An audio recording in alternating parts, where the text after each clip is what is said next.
Watercolor brushes come in a variety of different types, shapes and sizes, so it's very overwhelming for beginners to know which brushes to buy and which ones to avoid.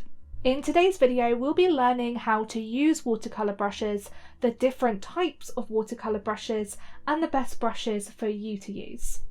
You can also download my free watercolor guide, which is over on my website. If you want to check that out, in the description I've got a link to my website. Click the link to my website and then head over to the free resources section where all of my free resources are on there. I also have a brand new Skillshare class, and if you'd like to claim a 3-month trial period, then please click the link below and sign up through Skillshare, and your first month is free. I also have a Patreon as well as all of my other social media links down below. So without further ado, let's get started. The head of a brush is one of 3 main components of a watercolor brush and is made up of bristles. The bristles can be many different types of textures and are connected to the ferrule, which is the middle section of the brush, and the ferrule is connected to the handle where you hold the brush. You need all 3 components of the brush in order to paint effectively. The bristles on the head absorb water and pigment and allow you to create a variety of different techniques and effects. It's important to use good quality brushes for durability, as you won't be able to achieve the effects you want with cheap brushes. Cheap brushes are often not very absorbent, so they don't pick up a lot of water or pigment. They're also prone to damage such as hair loss, so as you are painting, it's not uncommon for the hairs to fall, and they can get stuck in your paintings. Cheap heads can also bend out of shape, so you can get unwanted effects because the bristles will stray from the ferrule. As more and more bristles fall, the less effective the brush becomes, and there's a big contrast between the performance of cheap brushes compared to a higher quality brush. As you can see here, there's no hair loss at all with the higher quality brush, even when I use this brush in lots of different ways and change its direction. Higher quality brushes are much more sustainable and durable, and they're also able to retain their natural shape better, which means they are more suitable for multi-purpose and long-term use. And because they last longer, you don't need to keep spending money on buying replacement brushes. So we have no hair loss from the higher quality brushes, but this is a completely different story with the cheaper brushes. You can see the amount of hair fall from the cheaper brush, and that was just from one wash of water and using the paintbrush gently. Protective caps also come with a lot of higher quality brushes, and this helps preserve them and keep their bristles in their natural shape. So many cheap brushes don't have caps, so it's another reason why they don't last. The head shapes vary, but normally have a pointed tip and a large belly. The belly contains the most amount of bristles, whereas the tip contains less bristles, and it's normally shaped into a point. The tip of the paintbrush will allow you to create a lot of details in your paintings, whereas the belly can absorb a lot of water and pigment and is great for creating washes and backgrounds. You can get a variety of different size bellies. Smaller bellies hold less water and pigment, so they get drier quicker. Medium-sized bellies are in between small and large bellies, and large bellies will hold the most amount of water and pigment because they contain more bristles. As a beginner, it's a good idea to have a selection of at least 3 of these brushes, a small, medium and a large brush. Smaller brushes are great for details, and dry brush techniques as they have a smaller and crisper point and they get drier quickly.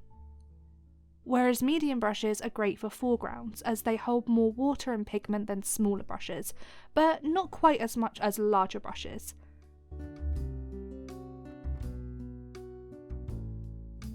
Large brushes with a big belly can hold the most amount of water and pigment, so they can cover large scale areas. The ferrule is the second part of the paintbrush and is normally made of metal, as metal is very durable. The heel of the ferrule is connected to the bristles, whereas the crimp of the ferrule is connected to the handle. The ferrule is one of the most important parts of the brush, so if it's damaged or broken, it is unusable. This is why it's very important to inspect your paintbrush before you use it, as the last thing you want is for the ferrule to become detached from the bristles or the handle whilst you're painting. You can also grip onto the ferrule if you want better control of your brush whilst painting. The ferrule can also come in a variety of styles, so for example, sometimes the ferrule will be rounded and sometimes it will be flat, and this just really depends on the type of brush that you're using. The style of the ferrule really doesn't matter, and it won't affect the quality of your paintings, as long as the ferrule is in good working order and it isn't damaged. Again, higher quality paintbrushes really are a must because the ferrule should be much better quality and securely fastened to the head and handle. A common problem with cheaper brushes is they have poor quality control, and quite often the ferrule won't be secured properly to either the head or handle, or sometimes both. I can understand why some beginners are tempted to purchase a large set of cheap brushes, but often you compromise on quality, and there's been so many times when the ferrule has snapped off or been really loose, so you have to be careful. So always check the ferrule of your paintbrushes before you start painting. The handle will help you grip onto the paintbrush when you're painting, and will be long enough for you to adjust your hand position and create lots of techniques and effects with watercolour. Handles can also be shaped differently depending on the brush, so for example some handles might be thicker whereas some are quite thin, and it's just down to personal preference which type of handle you pick. It's important to adjust your hand position to get a variety of techniques, so for example by holding your paintbrush close to the head you will have more control over your brush and will also be able to apply a lot more pressure to your brush. This will help you concentrate more water and pigment onto the paper. By holding the brush further away you have a lot less control and will get a looser effect with watercolours. This is because your brush strokes will be a lot softer and free flow, and you won't be applying as much pressure with the brush either. This is why it's important to practice using a paintbrush, so you learn how to use it properly and achieve the techniques that you want to. The handle also contains information on the brush, so for example the size, series and brand of the brush. This is important for identifying brushes, especially if you want to replace them. Sometimes the inscription can wear away, so it's always a good idea to take pictures of your brushes or write down all the details too. A good quality handle will normally be coated with a varnish and sealed to prevent damage to the handle, so even when you're using a lot of water, it shouldn't seep into the handle. The handles are normally made from plastic or wood, and as long as they are good quality and sealed, you shouldn't have problems with damage incurring.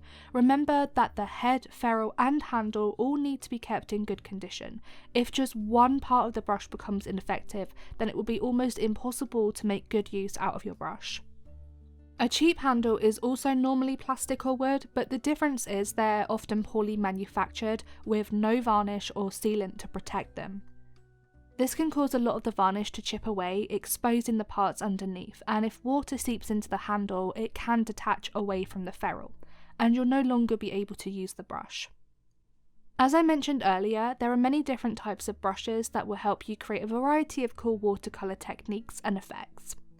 You don't need endless amounts of watercolour brushes, just a small set can really go a long way, and you'd be surprised at some of the effects that you can create from just a handful of brushes.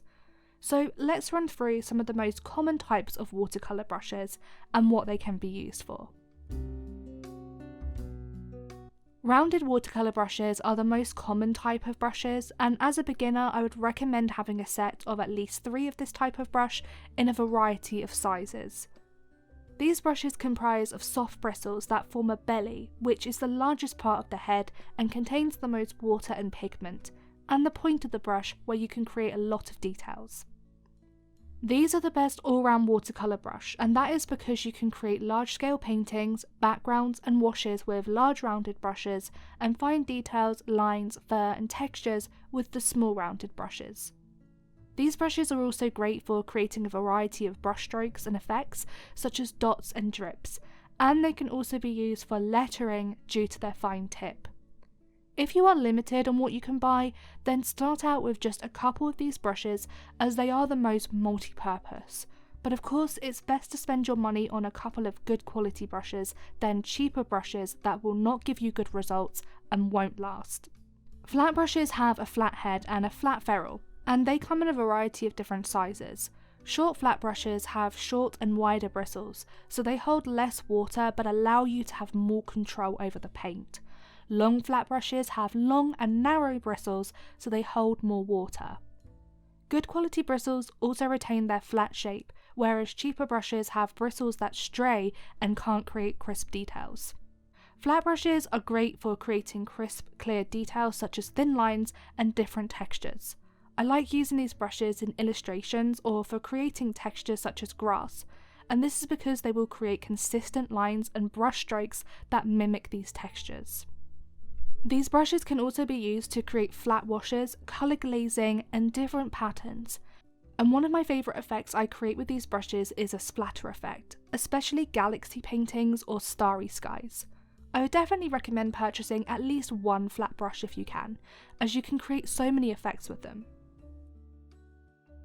An angled flat brush is similar to a flat brush. These brushes also have a flat head and flat ferrule, but their bristles are positioned at a slant instead of being straight. Angled flat brushes are also great for creating lines and details, but they can be used for other purposes due to their angled bristles. I like using these brushes to create depth and perception in my paintings, as you can stagger elements of the backgrounds and foregrounds. You can also cut into corners with these brushes without the fear of accidentally smudging areas of your paintings, so if you have hard to reach areas, one of these brushes can come in handy, so it's always worth adding one of these to your brush set. Filbert brushes are in between rounded and flat brushes. They often have a flat head with a curve on the end and a flat ferrule, and they can vary in size. Filbert brushes have a very soft but firm texture to them, so you can create a lot of effects with them. I love using filbert brushes to create patterns such as dots, shapes, and floral pieces, as they mimic the shape of petals. Filbert brushes are also great to use to fill in spaces, and that is because they can be manipulated to follow shapes and curves. I also like using filbert brushes for creating colour swatches because they create neat and tidy swatches. Filbert brushes are popular watercolour brushes and definitely easy for beginners to use. Liner brushes are thin, long and delicate brushes that have a very soft pointed tip. You can have short or long liner brushes, and they are best for creating lines or calligraphy. Due to their soft and flexible head, you can create easy calligraphy, lettering and writing, as well as line work such as outlines. These brushes are so delicate that they glide across all different paper types with ease, and they're one of my favourite types of watercolour brushes. Fan brushes have flattened bristles in a rounded shape and a flat ferrule, and the bristles are more spaced out than other watercolour brushes. This means that they're generally used for blending and feathering colours, but they can also be used to create unique textures too. I love using these brushes when I'm painting a lot of landscapes, for example trees, plants, foliage or grass. These brushes create unique brushstrokes, and you can also create dry brush techniques as the brushes get dry. You can use a fan brush in lots of different ways, from just an edge of the brush, in sections, from flipping the brush side to side. The possibilities are endless and they are a versatile brush. I would definitely recommend adding a fan brush to your list as it is a multi-purpose brush.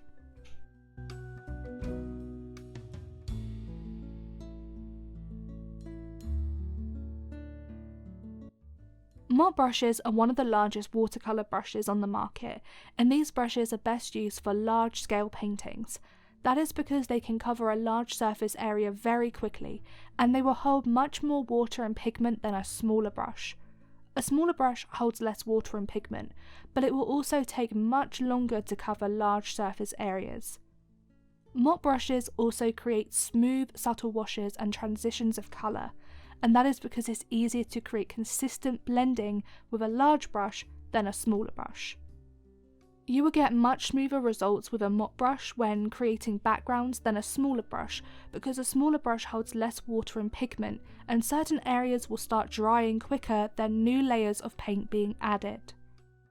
Of course, rounded brushes can create smooth washes of colour too, if it has a large belly that can absorb lots of water and pigment, and flat brushes will create smooth, flat washes of colour too. So we've talked about the different types, shapes and sizes of brushes, but there are other materials we need to consider to get the best results when using watercolours.